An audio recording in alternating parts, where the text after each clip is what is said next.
Hi everyone, ये socialism in Europe का ये पार्ट 1 है। जो देखो, जितना भी एनसीईआरटी का इंपॉर्टेंट लाइन्स है उसके थ्रू हम लोग चैप्टर कवर करेंगे। ये पार्ट 1 10 से 15 मिनट का रहेगा।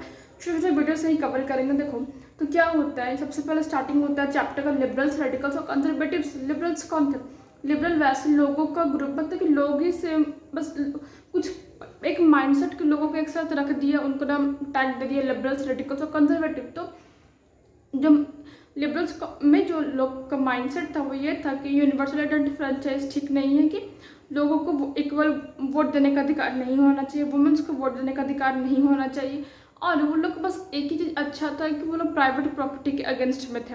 वो लोग वुमेंस के वोटिंग राइट के बिल्कुल खिलाफ थे कि उन लोगों को वोट देने का अधिकार नहीं होना चाहिए।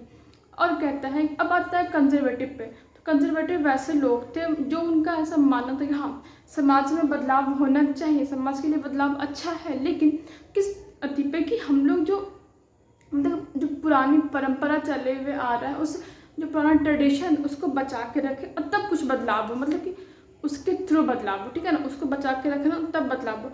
अब रेडिकल्स आता है। रेडिकल्स में जो कुछ सिमिलैरिटी थी रेडिकल्स और लिबरल्स में। रेडिकल्स भी प्राइवेट प्रॉपर्टी के बिल्कुल खिलाफ में थे और वो लोग जो है वुमेंस के वोटिंग राइट के सपोर्ट में थे, और वो लोग यूनिवर्सल आइडेंटिटी फ्रेंचाइजेस चाहते थे कि वोट देने का अधिकार सबको मिले। देखो आगे का टॉपिक है, पैराग्राफ देख लेते हैं हम। The coming of socialism to Europe. तो कहता है कि अब यहाँ पे सोशलिस्ट लोगों का जिक्र करता है कि आखिर सोशलिस्ट कौन थे। तो सोशलिस्ट वैसे इंसान थे, उनका भी यही माइंडसेट था कि प्राइवेट प्रॉपर्टी के बिल्कुल वो लोग खिलाफ में थे।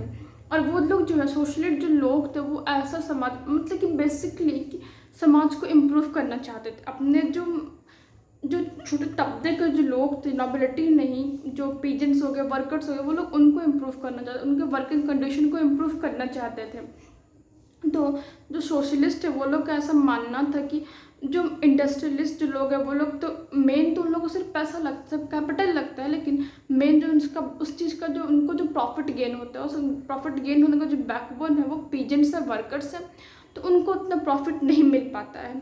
तो उनका ऐसा मानना था कि जो हम लोग कोऑपरेटिव सोसाइटी बनाए, मतलब सबको मिलजुल करके काम करें, इस तरीके का हम लोग सोसाइटी बनाए। तो यहाँ पे एक नाम का जिक्र है, रॉबर्ट ओवेन। तो रॉबर्ट ओवेन जो है एक इंडियाना, यूएसए में एक शहर है इंडियाना। तो वहाँ एक ऐसा न्यू हार्मोनी टाइप का एक सोसाइटी बनाना चाहते थे। न्यू हार्मोनी मतलब एक नया समाज बनाना चाहते थे जिसमें लोग हंसी खुशी खुशहाली से ज़िंदगी जिए, ऐसा वो समाज बनाना चाहते थे। उस समाज में वो चाहते थे कि वो एक टेक्सटाइल मैन्युफैक्चरर थे, मतलब कपड़े का व्यापारी थे वो। तो वो एक ऐसा समाज बनाना चाहते थे जहाँ लोग कोऑपरेटिव वे में ज़िंदगी जिए, लोग एक दूसरे को सपोर्ट करें, कोई ऊंचा नहीं हो, कोई नीचा नहीं हो, मतलब कोई स्टेटस में बोल रहे हैं, कोई ऊंचा कोई नीचा नहीं, लोग एक दूसरे को सपोर्ट करके ज़िंदगी जिए। तो उन्हीं का ये सोशलिस्ट लोग थे, ये सोशल रिफॉर्मर थे, ये मतलब कि रॉबर्ट ओवेन। उन्हें और जो सोशलिस्ट थे ना, उनका भी जो थिंकिंग प्रोसेस था वो डिफर करता है, हर एक से सोचने का तरीका डिफरेंट होता है। एक और का जिक्र है यहाँ पे, फ्रांस में लुइस ब्लैंक।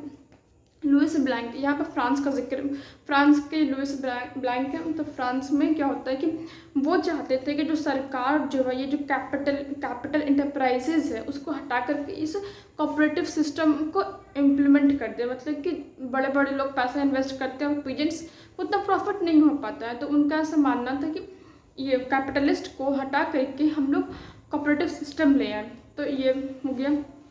अब पैराग्राफ आता है कि सपोर्ट फॉर सोशलिज्म।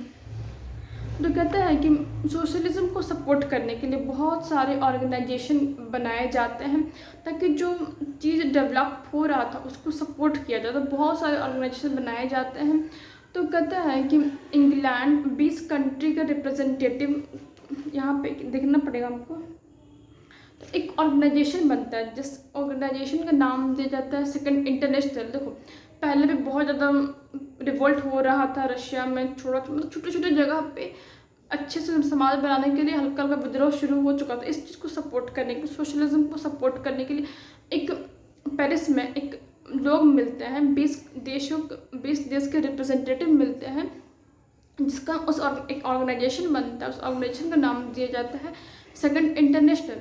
तो सेकंड इंटरनेशनल से एक दो मेजर स्टेप उठाया जाता है। एक तो वुमेंस डे मनाया जाता है, इसी के थ्रू होता है, और इंटरनेशनल लेबर्स डे जो हम लोग मनाते हैं इसी सेकंड इंटरनेशनल का मेजर स्टेप है।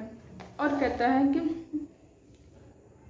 इंग्लैंड और फ्रांस में जो वर्कर्स थे ना वो पार्टी बनाते हैं, और ये सब जो पार्टी रहता है रशियन डेमोक्रेटिक पार्टी को, हाँ सॉरी सोशलिस्ट डेमोक्रेटिक पार्टी को, ये जो पार्टी थी जो देखो इंग्लैंड और फ्रांस में क्या होता है कि जो छोटे छोटे जो वर्कर्स होते हैं अपना अपना कमेटी बनाते हैं, संगठन बनाते हैं, और ये सब जो पार्टी थी सोशलिस्ट डेमोक्रेटिक पार्टी को सपोर्ट करती है वर्कर्स का ऑर्गेनाइजेशन, ताकि उन लोग पार्लियामेंट में सीट जीत सके। और ये जो पार्टी और क्या करती है कि जो किसान जिनके पास अनएम्प्लॉयमेंट है, जिनके पास खाने का पैसा नहीं, वो लोग फंड रेस करके उनको पैसा देती है।